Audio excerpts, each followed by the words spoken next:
आज हम एक ऐसे एक्सपेरिमेंट के बारे में बात करेंगे जिससे कि हम इंसानों ने इलेक्ट्रॉन को डिस्कवर किया। आपको तो पता ही होगा इलेक्ट्रॉन क्या है। इलेक्ट्रॉन सब एटॉमिक पार्टिकल है जो कि प्रोटॉन और न्यूट्रॉन के साथ मिलके एटम बनाता है, और जो भी चीजें आप देख रहे हैं वो सारे एटम से बने हुए हैं।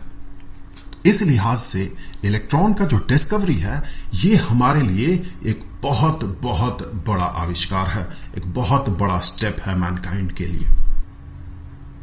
जब ये एक्सपेरिमेंट कंडक्ट किया जा रहा था तब हमारे पास ये नॉलेज तो था कि चार्ज दो तरह के होते हैं, एक पॉजिटिव चार्ज और दूसरा निगेटिव चार्ज, और हमें यह भी पता था कि उन चार्जेस का बिहेवियर कैसा होता है। पॉजिटिव चार्ज कैसे बिहेव करता है, निगेटिव चार्ज कैसे बिहेव करता है, इलेक्ट्रिक फील्ड में पॉजिटिव और निगेटिव चार्ज का बिहेवियर क्या है, मैग्नेटिक फील्ड में यही चार्जेस मूव करे तो कैसा बिहेवियर होता है। लेकिन हमें यह नहीं पता था कि इलेक्ट्रॉन जो है यही निगेटिव चार्ज को कंट्रीब्यूट करता है, इसी से निगेटिव चार्ज बनता है। इसी एक्सपेरिमेंट के बाद हम लोगों ने यह समझा कि निगेटिव चार्ज जो है वो इलेक्ट्रॉन के कारण बनता है। तो चलिए देख लेते हैं एक्सपेरिमेंट कैसा था। सबसे पहले इस एक्सपेरिमेंटल सेटअप को देख लेते हैं। यहां पर आप देखें एक ट्यूब है। ये जो ट्यूब है ये ग्लास का बना हुआ एक ट्यूब है, और ये जुड़ा हुआ है एक वैक्यूम पंप के साथ। एक वैक्यूम पंप के साथ ये क्या करता है, इससे अंदर जो भी गैस है इस गैस का प्रेशर को घटाया जाता है। तो अंदर जो है ये मिलता है लो प्रेशर गैस, ये लो प्रेशर बनाया जाता है यहां पर। सो अंदर रहता है इस ट्यूब के अंदर लो प्रेशर गैस। साथ ही साथ यहां पर देखें दो मेटालिक स्ट्रिप्स है, एक स्ट्रिप और ये दूसरा स्ट्रिप। ये दो स्ट्रिप्स जुड़े हुए होते हैं हाई वोल्टेज बैटरी के साथ, हाई वोल्टेज सोर्स के साथ। सो यहां इसे हाई वोल्टेज सोर्स के साथ जोड़ा जाता है। तो जैसे ही देखे इसे ऐसे जोड़ा जाता है, ये जो निगेटिव साइड है सोर्स का, ये पॉजिटिव साइड है। तो जो स्ट्रिप निगेटिव साइड के साथ जुड़ा हुआ होता है इसे हम कहते हैं कैथोड। सो ये कैथोड है, और जो पॉजिटिव साइड के साथ जुड़ा हुआ होता है ये वाला, इसे कहा जाता था एनोड। ऑब्वियसली ये निगेटिवली चार्ज स्ट्रिप होगा, ये निगेटिव चार्ज होगा यहां पर, और यहां पर इसमें होगा पॉजिटिव चार्ज। ये पाया गया कि इस वोल्टेज को काफी ज्यादा जब बढ़ाया गया तो यहां से इसमें दिखा करंट। करंट कैसे डिटेक्ट किया गया कि अगर यहां पर एक एमीटर लगा दिया जाए तो उस एमीटर में होगा डिफ्लेक्शन। यहां पर दिखेगा डिफ्लेक्शन इसके कांटे में। ये डिफ्लेक्शन जो है कंटीन्यूअस डिफ्लेक्शन दिखा। इसका मतलब ये जो इंडिकेट कर रहा था ये एक कंटीन्यूअस करंट इंडिकेट कर रहा था। पर ये कंटीन्यूअस करंट एग्जिस्ट कैसे करेगा? यहां पर ये तो ओपन सर्किट है, देखिए यहां पर सर्किट तो जुड़ा हुआ नहीं है। ओपन सर्किट में करंट का फ्लो कैसे हो सकता है? तो साइंटिस्ट ने ये अज्यूम किया, जो कि बड़ा ही ऑब्वियस है, कि कुछ ना कुछ इस रीजन में फ्लो कर रहा है, या तो इस साइड से कैथोड से एनोड की तरफ, या फिर एनोड से कैथोड की तरफ कुछ ना कुछ फ्लो कर रहा है, जिसके कारण यहां सर्किट में हमें दिख रहा है करंट। अब जो भी फ्लो कर रहा है वो कैथोड से एनोड की तरफ फ्लो कर रहा है या एनोड से कैथोड की तरफ फ्लो कर रहा है, यह डिटेक्ट करना था। सो इसे डिटेक्ट करने के लिए उन लोगों ने क्या किया, सबसे पहले यहां पर कैथोड में कर दिया एक छोटा सा छेद। सो कैथोड में छेद कर दिया गया, और पीछे जो है पीछे एक फ्लोरेसेंट मटेरियल से कोट कर दिया गया। पीछे एक फ्लोरेसेंट मटेरियल से, यहां जिंक सल्फाइड से इसे कोट कर दिया गया। उनका जो उद्देश्य था वो ये था कि अगर कोई पार्टिकल यहां से इस डायरेक्शन से फ्लो करते हुए आ रहा है तो उसका कुछ ना कुछ पार्ट यहां से पार हो जाएगा और ये यहां पर स्ट्राइक करेगा और हमें यहां पर दिखना चाहिए कुछ ग्लो। लेकिन ऐसा कुछ हुआ नहीं। फिर उन लोगों ने क्या किया कि जस्ट इसका उल्टा किया। अब उन लोगों ने छेद कर दिया इस एनोड में, और जो फ्लोरेसेंट मटेरियल से कोटिंग करना था वो कोटिंग उन्होंने अब इस साइड में किया एनोड के पीछे। अब उन लोगों ने ये देखा कि यहां पर हो रहा है ग्लो, यहां पर ये ग्लो कर रहा है। जैसे ही करंट का फ्लो हो रहा है यहां पर ये ग्लो कर रहा है। ग्लो क्यों कर रहा?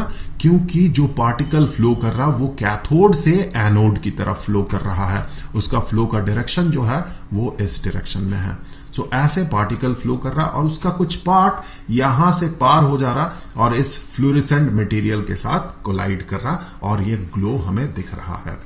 सो ये सजेस्ट किया गया जो भी यहां पर फ्लो कर रहा है, तब तक ये नहीं पता था क्या फ्लो कर रहा। सो उन लोगों ने ये सजेस्ट किया कि जो भी यहां पर फ्लो कर रहा वो कैथोड से एनोड की तरफ फ्लो कर रहा। अगर एनोड से कैथोड की तरफ फ्लो करता तो यहां पर जब वो फ्लोरेसेंट मटेरियल से कोटिंग किया गया था तो यहां भी ग्लो दिखता हमें, पर ऐसा कुछ नहीं हुआ। तो उन लोगों ने ये जो भी फ्लो कर रहा है यहां अंदर उसे एक नाम दे दिया और उन्होंने कहा ये है कैथोड रे, ये है कैथोड रे। आगे चल के इसी को नाम दिया गया इलेक्ट्रॉन। सो ये जो कैथोड रे है इसे आगे और भी स्टडी किया गया, इसका बिहेवियर टेस्ट किया गया। उन्होंने ये पाया कि ये जो है ये स्ट्रेट लाइन में प्रोपगेट करता है कैथोड रे, बिल्कुल स्ट्रेट लाइन में। लेकिन अगर इलेक्ट्रिक फील्ड रहे या मैग्नेटिक फील्ड रहे तो ये डिफ्लेक्ट कर जाता है। अगर कुछ इलेक्ट्रिक फील्ड ऐसे यहां पर प्रोवाइड किया जाता है, मान ले कि ये जो है यहां एक काफी ज्यादा पॉजिटिव चार्ज दिया जाए यहां इस प्लेट में और यहां एक प्लेट रखा जाए नेगेटिव चार्ज का, तो ये जो है कैथोड रे का डिफ्लेक्शन कुछ ऐसे इस डायरेक्शन में दिखता है। तो ऐसा डिफ्लेक्शन कहां पर दिखेगा? ऐसा डिफ्लेक्शन तभी दिख सकता है जब ये जो कैथोड रे है ये जिस भी पार्टिकल से बना हुआ हो ये नेगेटिवली चार्ज्ड पार्टिकल हो। अगर ये पॉजिटिव चार्ज होता तो इसका डिफ्लेक्शन इस साइड में होता, इस नेगेटिव प्लेट की तरफ, लेकिन इसका डिफ्लेक्शन पाया गया कि ये पॉजिटिव प्लेट की तरफ हो रहा, इसका मतलब ये नेगेटिवली चार्ज्ड पार्टिकल है।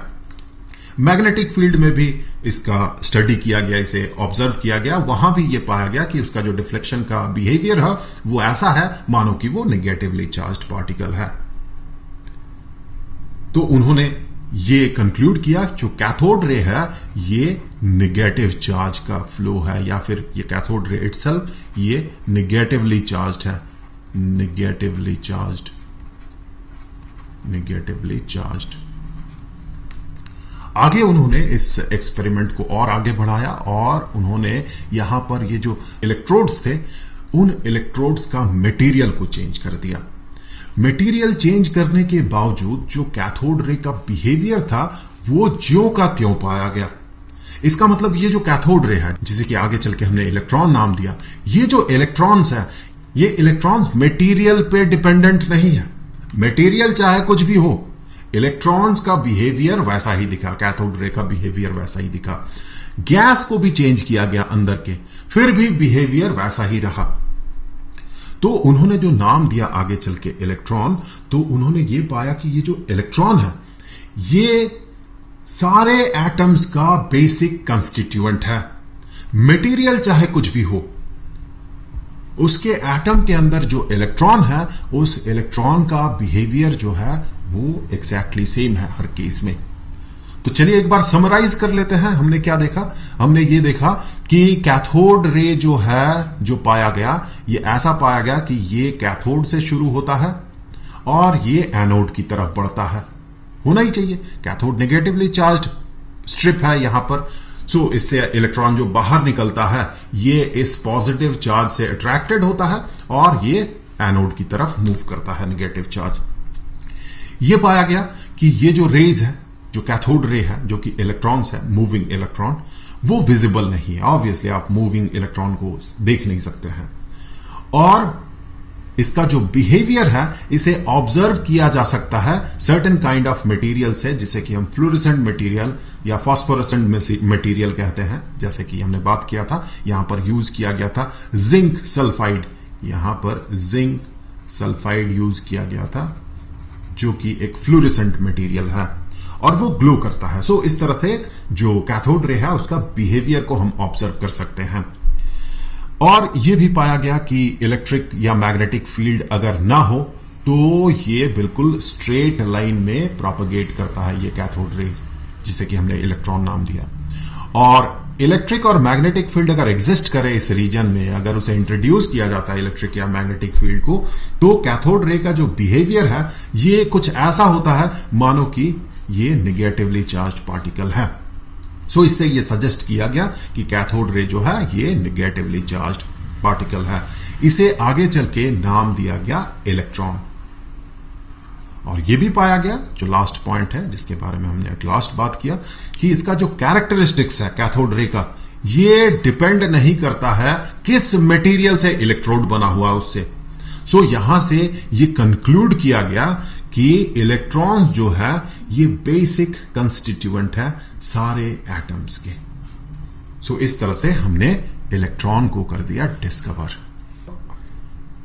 तो आई होप कि ये वीडियो आपके लिए हेल्पफुल रहा होगा। अगले वीडियो में हम उस एक्सपेरिमेंट के बारे में बात करेंगे जिसमें कि जे थॉमसन ने इलेक्ट्रॉन के चार्ज और मास के बीच का जो रेशियो है उसे पता लगाया था।